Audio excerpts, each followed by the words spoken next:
Hey guys, welcome back to another video. Today's video is going to be a 130-hour review of the Ferris Z3X 52-inch mower with a 37 Briggs with the oil guard system. So a couple things have changed on this mower. Most noticeably, the wheels. Just got those put on a couple days ago. So at the moment, I have 130 hours on this machine. I started using this machine the second or third week of March. It is now basically the first full week of June. Not really many complaints on this mower so far. Now, I've had quite a bit of small issues with it. I'll start with those. Safety switch back here was faulty, so it was around the 80-hour mark. I was always fighting to get it started. It would, do the computer thing, but when I turned the key fully to start it, to turn it over, it wouldn't do anything. It wouldn't turn over or anything like that. So I was battling that, and we thought it was a couple different things, but they eventually figured out it was the switch, or a safety switch down there or something, whatever it was. So that was issue number one. Issue number two, this spindle right here, it's gonna be hard to see because the deck's up, but this spindle on this side, the grease fell off, like it wasn't tightened all the way from the factory, so that kind of sucked. I don't know what's in that spindle, but I just put a new one on there and I'm hoping for the best. So hopefully nothing got in there. I blew it out with a air compressor and stuff when I put the new one back in, but I'm just hoping that spindle doesn't go out or anything. So that's issue number two. Grease cert came out. Issue number three. This spring was a whole lot smaller of a spring, so the deck used to be a whole lot heavier to lift up. And I figured out on the 60 and 72 inch mower, they have this spring that's on it right now. This mower came with a smaller spring. Now, some people said they get the smaller spring like I did when I bought it, and sometimes I get the bigger spring like I put on it, that the 60 and 72 inch version of this mower have, if that makes sense. So yeah, that kind of was not fun to figure out and stuff, because this mower only has one spring helping the deck on, and it is helping the deck lift, and it is a bigger deck compared to my Z1 over here. My Z1 48 and my 36 has 1 and 2 springs for the deck assist. And that same exact spring was on that mower, and it was one of them for a bigger deck, a heavier deck, when this lighter deck, smaller deck, has that same spring, but also has 2 of them. So that didn't really make too much sense to me. But when I put this new spring on there, it helps a lot. It actually kind of helps too much, because, it kind of keeps it up there. It has a lot of tension on it. And I have it adjusted as far as I can with the standard eye bolt on this machine, which I got a longer eye bolt, but when you move, the deck goes down and stuff, so it, goes down and whatnot. But this thing is so much easier to lift now, like, not really much effort. So that's great. That issue's been resolved. Fourth issue, this will not close when, the pivoting front axle lifts the deck up on this side, because these bolts here will hit this little bar here. Excuse the trash and the mess. I haven't cleaned up the mower for the day yet, but yeah, so that's issue number 4, whichever one I'm on. But other than that, it's been a great mower. I really like it. This thing cuts awesome, holds hill awesome. Holds hill even better now because I put these tweels on, and these are a whole lot wider than the standard tires that were on it. The standard tires were 9.5 inches wide or 9 inches wide. Actually, I think they were either the same size as what my 36 has on it, but to me they even seemed a little bit smaller, but that's just me. These are 12-inch wide tires, is what they say. I think they're 11.5 and 24-inch tall, I think.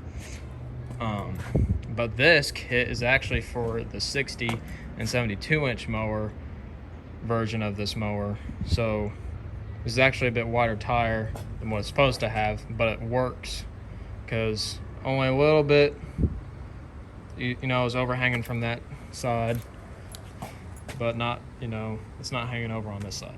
So that doesn't really bother me, but man, these things are worth every penny. Even though they're really expensive, I paid basically $800 each tire for it, so $1,600 for this, for the set. It's a lot of money, but it's worth it to me because I got like 3 flats in 1 week with my pneumatics because a whole bunch of people were getting their roofs redone. And it's like, I ain't messing with that crap because I'll probably be battling it all summer. It's like, I'm just gonna try it out on this mower. Did some research. A guy that goes by Handy Guy, or yeah, I think it's Handy Guy on YouTube, did this with his Z3Xs. So I just figured I'll do the same on mine, see how it goes. Really happy with it. Holds hills way more better than it used to, and before it held hills like super good. So basically this thing's a monster. I like the motor. The motor's plenty powerful. It's sort of overkill. Now the fuel efficiency of it, I'm basically burning about 15 gallons a week in this thing, roughly. So sometimes it's 11, sometimes it's 15, but the minimum's 11 because I'm doing about 75 yards a week now. Anywhere from 70 to 75 if it's a good week and it's not dry. So, but yeah, so it's getting used a lot, but only small issues, no major issues. Big fan of this oil guard system. It's gonna be a time saver for the amount of hours I'm putting on this thing each week. This is a very comfortable mower as well with the suspension platform. It's even better with those tweels because they're kind of cushiony, you know. Almost feels like you're driving a cloud, kind of. But the visibility is really good on this mower. It's kind of intimidating at first going from, you know, my 48-inch to this 52-inch. You may be saying, well, it's only 4 inches bigger, but dude, or ma'am, girl or guy who's watching this, it's only 4 inches wider, but it feels so much bigger of a machine. So it was kind of intimidating when I first started using it. But I'm used to it now, so I'm flying through the yards with this thing.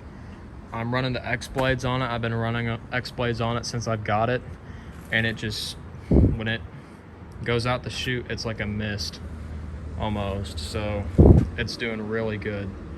Only thing I don't like when I'm greasing this thing every 10 hours on the spindles, sometimes I do it a little bit more often just to make sure they're all good. They're kind of hard to get to, which I understand. This is a wide frame machine with a narrow deck, so that one I can get to.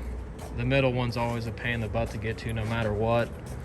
But this one here, and you can see this thing, when it raises up, it bends the guard, but it's whatever, I guess. I can't really do anything about it. Ew, mud. But you know, you got all this stuff in the way with your grease gun or grease thing, so it's kind of hard to get that in there and snapped on. But that's really the only, like, I don't know, what's it called, nitpick I got for this mower.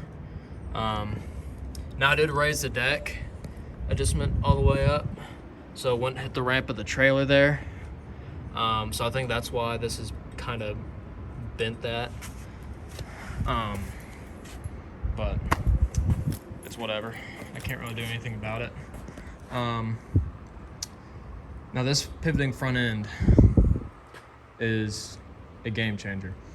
So you keep all 4 points of the mower in contact when you're on a hill, and it adjusts the deck for the contours of the ground. So like if this side was going down because it was going in a divot or something, it'd raise that side of the deck up to compensate. So this thing like hardly scalps. I don't think I've actually got it to scalp above 3-inch cut. Now if I'm mowing 3 inches or below, it'll probably scalp because that's just so low. And these yards I'm doing aren't really graded great. So they got all sorts of holes in them, or wallows or whatever. But I mean, this thing, it hardly scalps at all. When I'm trying to think about it, I maybe only scalped a yard maybe 3 times out of the 130 hours that I got on this mower. So it's a very capable machine, very good machine. As long as you are paying attention, you really shouldn't scalp much, you know. And you can argue those 3 times I scalped, I probably wasn't paying attention because I was tired. Now, back to this platform, because I think I need to address this. I see so many people nitpicking about the layout of the controls and stuff, and how you can't, I can't fit my hand in there, and can't pull the PTO, like they're doing that stupid crap. Okay, well, this is what you do. You can either pull the PTO that way, pull it this way, or the genius way, common sense way to turn the key is do this and not that. But maybe I'm the only one with common sense. So these are actually really comfortable. I see some mowers, like I think the older X-Mark stand-ons, where they have them all the way up here. Now, of course, I don't think the handbrake's right there, so let's ignore that. Like they have them all the way up here or something. I wouldn't be a fan of that. Probably because I'm used to this, but, you know, this is normal for me. This is really comfortable for the throttle, you know. And the throttle is a little bit stiff. I can probably adjust that. But the layout of this, to me, I don't think they need to fix or anything. Now, I do have smaller hands than most people, so maybe that's an issue, but I don't think the key should be an issue if you have a little bit bigger hands than me or not. Easy and comfortable for me. Now, I can't argue about the fuel gauge. I kind of don't care which way they do it. I do see, like, if it's a darker room, it is sort of hard to see in there, but not really. But also, if you think about it, if it's up here, it can get scratched up and whatnot, like if you're going through something, or if you got keys on your belt, you know, like I do. So there's pros and cons to it. I don't mind it being down there. I just look down there from, you know, this height, and I can see it. And it's not like you're having to study the, you know, gas fuel gauge, you know. So now the hour meter, same sort of deal. I kind of prefer it down here. That way, like if it's on my trailer, it's like, oh, how many hours does that mower have? I just kind of peek over the trailer and look. I don't have to get on the mower or turn the key and all that fun jazz. So there's pros and cons again to having it on the dashboard or the right there, you know. I prefer it right there because that's what I'm used to. Other people, not so much. I put this ammo can on there as well. Good little storage thing. The quick detach stuff for like dethatchers or whatever. Cool. little thing. Comes in handy every once in a while. But that is basically it. Very good mower. In my opinion, the best mower, best stand-on out there. You know, of course, I am biased. Ferris is really the only commercial mower I've drove, so take what I say with a grain of salt, but this is really a great mower. Again, it has 130 hours on it. What I paid for this mower, before I put the wheels or any of the accessories on it myself, was, I think, $11,000 after tax. And you know, that's pretty fair with today's market and the way things are going for me. So it's already paid for itself, like, shoot, 4 or 5 times over now. So very good mower, very happy with it. It's a great little, well, it's a great big money maker, and if you buy it, I think you'll be happy with it. If you buy any mower, I think you'll be happy with it, unless it's like a, I don't know, a crappy mower. But this is a very good mower for the money, and I have a very good dealer that, you know, takes care of me with it. So if something does go wrong, I can count on them to get it in and out pretty quick. So, you know, if you can, and if you got a good Ferris dealer, get a Ferris. You won't regret it. Anyway, I'll see y'all guys on the next video. Take care, stay hydrated out there because it's getting hot. And I'll see you on the next one. Take it easy.